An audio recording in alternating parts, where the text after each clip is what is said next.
This is me and my oxy friend. We just may be the perfect little dioxide couple. Don't we make a perfect dioxide couple? Don't we? Wonderful. This is great. Just the two of us enjoying this vacuum of open space and not another molecule to be seen. Look at him. What is he thinking about? Wait, what's he thinking of? Wait, what's that? Is that another oxygen? What the? Why is he looking at him like that? Why did he just lick his lips? Ew. This is... What's going on? This is disgusting. Whatever, it doesn't matter. We're just gonna walk right past them, ignore them.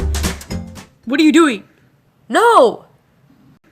No! Stop! Come back! Dang, that Carmen's butt though. It looks good. But it doesn't matter. I can't believe that my oxy friend just went for that oxygen over me. What the frick? Like, at least, whatever. At least there's no chance of us running into them again. Right. Aw, look at me. I'm so sad. I'm such a baby. Grow up. Oh my god, what's he getting so excited about now? Oh, you've got to be kidding me. Frick no. Look at that ugly bug. Yeah, that's right. Stop! Oh my god, you're crazy! What the heck? Vijindra! Oh! What the? He left you, boy. Psst. You deserve that. That's what you get. You know, I heard that a little bit of rejection is good for the boys because it keeps them in check. Okay, seriously? Why is this happening? Did he just go slow motion on me? OMG. I'm gonna throw a BF. Yeah, a BF. No! No, no, no, no!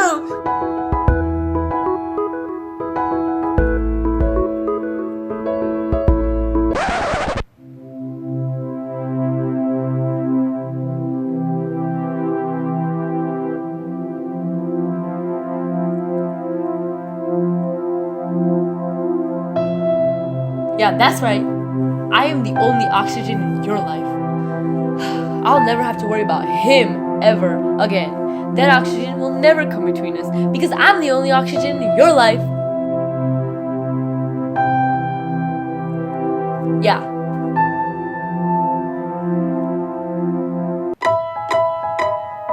What?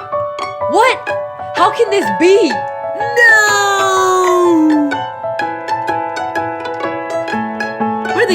Where are you going? Come back! Come back! Don't walk. We're doing like we did before, the dramatic close-up. That was on me.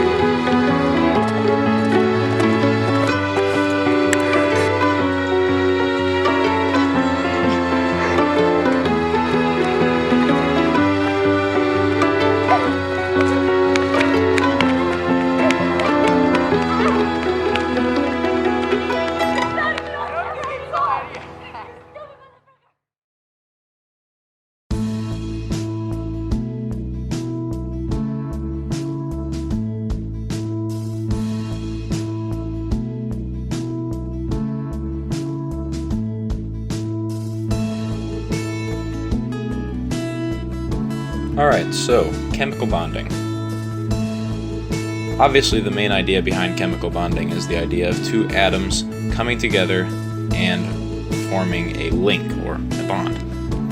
A bond being any of several possible forces causing particular molecules to become attracted and then ultimately bonded to each other. The key here being the fact that the molecules are actually bound together and not just attracted to each other.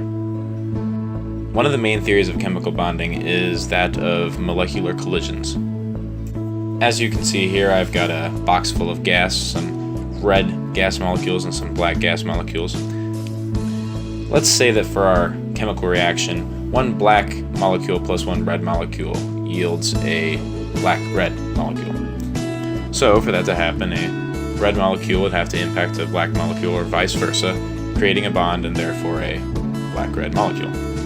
Now, of course, for these collisions to happen, there have to be enough molecules around for that to be likely.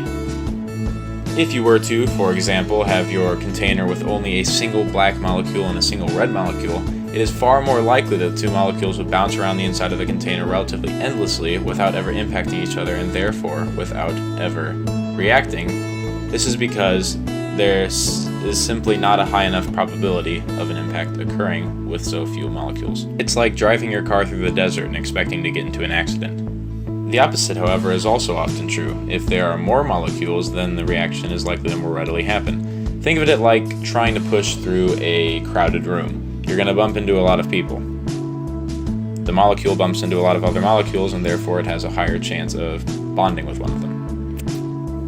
Now, once a bond has been formed, there are all sorts of intramolecular forces, particularly electron-electron repulsion, that cause formed molecules to shape up into all sorts of different overall forms. The particular forms reached are described as Vesper shapes, but we won't be getting into that as our focus is mostly on the bonding process itself. Now, for a chemical bond to occur in the real world, there has to be more than just a collision. There has to be collision with both proper orientation and adequate energy. What this basically means is that both molecules upon impact have to both be lined up properly in order to form a bond, and they have to impact each other with enough energy to break any necessary previous bonds and form the new bonds. We'll go ahead and look at the reaction between ethene and hydrochloric acid in order to demonstrate this concept. I've gone ahead and drawn up 4 scenarios of impact between a hydrochloric acid molecule and an ethene molecule. Now, we know from the steps of a ethene hydrochloric acid reaction that the double bond in the middle must be broken by the hydrochloric acid molecule in order for the bond to be formed. So that automatically rules out situations 3 and 4, as the hydrochloric acid molecule is not even impacting the double bond.